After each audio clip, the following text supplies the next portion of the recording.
বলি আল্লাহ মাফ করেন, আল্লাহ মাফ করেন, আল্লাহ মাফ করেন, আল্লাহ আল্লাহ আল্লাহ মাফ করে দেন, আল্লাহ মাফ করে দেন। বারবার আল্লাহরে বলি, আল্লাহ খুশি হয়।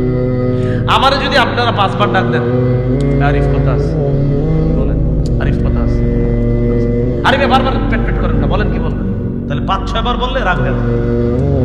বাবাকে আব্বা, হ্যাঁ বল কি বলবি, আব্বা বল কি বলবি, 5-6 বার বলার পর আব্বা বলে আরে কি বলবি বল।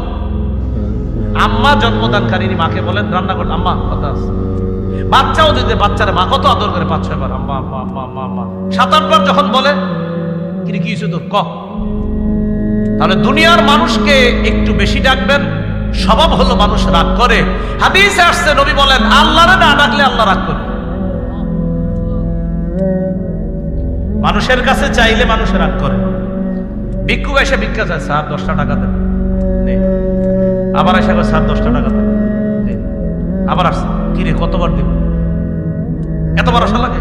আচ্ছা, তাহলে দুনিয়ার মানুষের স্বভাব যতবার চাইবেন একটু বেশি চাইলে রাগ হয়ে যায়। রসুল বলেন মান লাম ইয়াসআলিল্লাহ ইয়াগদাব, আল্লাহর কাছে না চাইলে আল্লাহ রাগ করে। একটু মিলান না কথাটা, বান্দার কাছে চাইলে বান্দা রাগ করে, রবের কাছে না চাইলে রব রাগ করে।